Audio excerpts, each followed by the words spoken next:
So hello guys, Alicia nyo, nagbabalik ulit para sa ating panibagong video. So mga minamahal, kahit nga itong si former Senator and Attorney Leila de Lima ay naniniwala na pinapaasa lang talaga ni Kaufman itong si Duterte at itong kanyang mga fanatiko. Siyempre bilang isang abogado, kahit malabong manalo yung kliyente mo, lagi mong sasabihin na merong pag-asa. Siyempre, merong kita sa kanila. So ngayon, ito yung sinabi ni De Lima, patungkol nga po dito sa interim release na hinihingi ni Kaufman at base din naman sa kanyang sinabi, wala daw pong naging initial reaction, ito nga pong mga prosecution. Well, sa kanyang pananaw lang yun. Pero hanggat hindi pa naglalabas ang International Criminal Court ng desisyon, abay hindi pa natin masasabi na ginagrant na ang interim release ni former President Rodrigo Roa Duterte. Sabi dito ni De Lima, the grant of Duterte's application for interim release has a snowball's chance in hell. Diba? Kumbaga, walang chance. Sa madaling sabi, malabo pa sa malabo. Diba? Sa bolang kristal, hindi mo makikita na merong tsansa. Biruin nyo, si Kaufman ba naman ang naglaglag sa kanyang kliyente na si Digong? Inaamin na hindi na uulitin yung krimen na kanyang ginawa. So meaning, ibig sabihin, may kinumit nga si former President Duterte na krimen na supposedly dapat lagi niyang sinasabi na walang ginawa itong si former President Duterte kaya lilitisin. Dapat lagi niyang sinasabi yun, lilitisin, titingnan natin, merong ebidensya, ganun dapat. Kaso nanggaling na mismo sa bibig ni Kaufman na itong si former President Duterte ay hindi na muling uulit pa na gagawa ng krimen.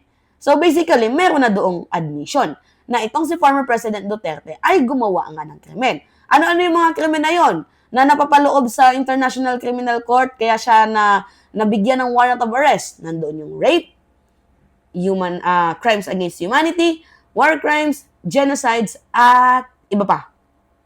Madami pa. So sabi dito, Kaufman has to earn his keep. He has to show his client his professional fee. Sa madaling sabi, nagtatrabaho lang. Si Kaufman, trabaho lang to. Yung kanyang ginagawa para kumita ng pera. Pares lang din ang sinabi ni Trillanes na itong si Kaufman ay nagtatrabaho lang din para kumita ng pera. Alangan naman sabihin niya na ay wala na tayong chance, di tinanggal siya. Sayang naman ang kita. Galing sa kaban ng bayan. Alright, sabi dito, Kaufman has to earn his keep. He has to show his client his professional fee is being put to good use.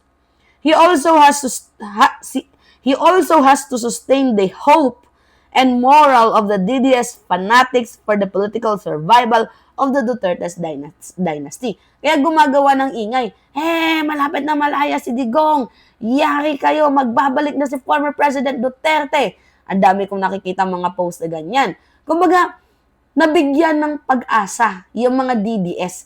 Dito nga po sa sinabi ni Kaufman. Ngunit, sa kabilang dako, si Kaufman din ang naglaglag dito kay former President Rodrigo Roa Duterte. To the point na sinabi niya na meron ngang kinumit na crime itong si former President Duterte at hindi niya na daw ito uulitin. Nagigets ninyo mga minamahal?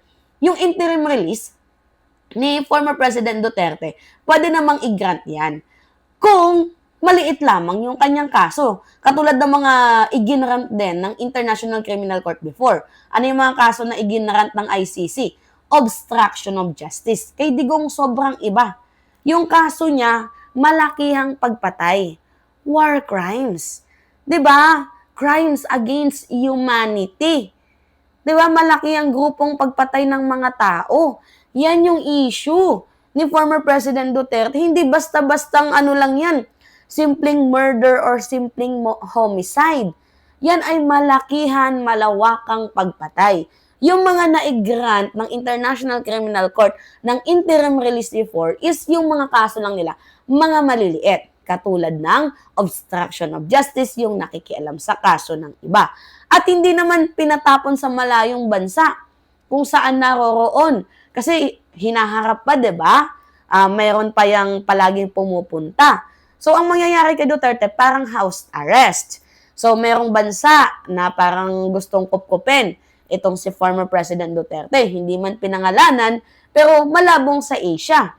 Hindi sa Malaysia or sa Timor-Leste. pero posibleng malapit lang sa karatig bansa ng the Netherlands, which is yung Belgium. Kasi lahat ng mga pinapatapon ng International Criminal Court na nagarantisaduhan ng interim release, lahat po yun mga minamahal ay nandoon po sa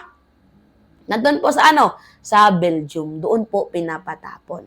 Nagigets ninyo? So, kung sakali man na mag-grant ng interim release, itong si former President Duterte, mukhang mayroong something na hindi natin nalalaman. Mukhang mayroong under the table na pinag-uusapan. Kasi, paano mo papayagan ang isang tao i-grant ang interim release ni former President Duterte, merong admission na ginawa. Itong si Kaufman. Sobrang linaw pa sa bolang kristal ang kanyang pag-amin na he will not commit any crimes. Basically, may pag-aamin na. Pangalawa, flight is risk.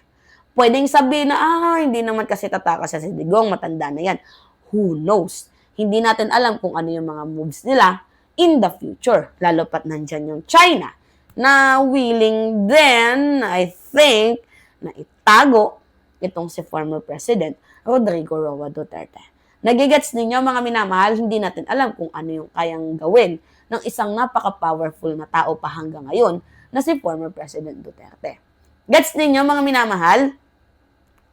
So, kayo, gusto kong makinig yung komento ninyo patungkol dito. Kasi meron din ako mga nababasang comment mga minamahal.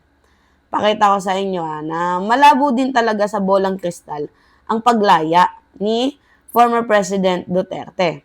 Sabi pa nga ng ibang mga nagko-comment dito, hindi daw sila lawyer, but I doubt that the ICC will not grant the request because Duterte is arrested and in jail. He is not exiled. It will be easy for him to seek asylum from one country to another. Yan po yung pananaw ng ibang tao. So, I think mukhang malabo ng mag-grant itong sa former President Duterte. 'Di ba? Na mabigyan ng grant, 'di ba? Patungkol nga po dito sa kanyang interim release. And masisira talaga, to be honest, mga minamahal, yung reputation diyan ng International Criminal Court pag ginrant nila itong si former President Duterte ng interim release. Dahil sobrang linaw pa ng sinabi ni Kaufman na meron niyang nilabag sa batas itong si former President Duterte. So itong si Leila de Lima, sobrang tapang din. Mula noon hanggang ngayon, yung kanyang paninindigan, talagang naandyan.